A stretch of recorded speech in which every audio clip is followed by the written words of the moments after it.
సొలొమోను రాసిన ముత్యముల వంటి సామెతలు 17వ అధ్యాయము 13వ వచనం నుండి చదువుకుందామా.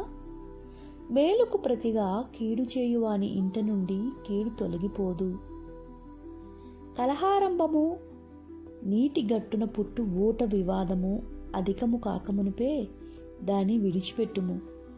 దుష్టులు నిర్దోషులని తీర్పు తీర్చువాడు, నీతిమంతులు దోషులని తీర్పు తీర్చువాడు, వీరిద్దరును యెహోవాకు హేయులు. బుద్ధిహీనుని చేతిలో జ్ఞానము సంపాదించుటకు సొమ్ముండనేలా, వానికి బుద్ధి లేదు కదా. నిజమైన స్నేహితుడు విడువక ప్రేమించును, దుర్దశలో అట్టివాడు సహోదరుడుగా నుండును. తన పొరుగువానికి జామీను ఉండి పూటపడువాడు తెలివి మాలినవాడు.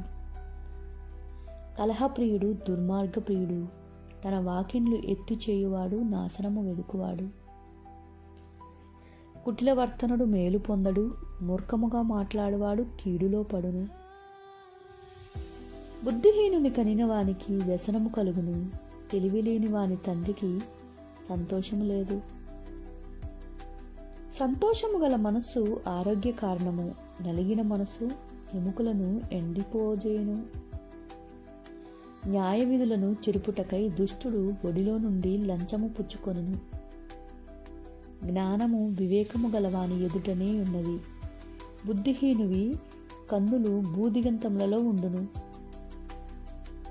బుద్ధిహీనుడగు కుమారుడు తన తండ్రికి దుఃఖము తెచ్చును, తన్ను కనిన దానికి అట్టివాడు బాధ కలుగు చేయును.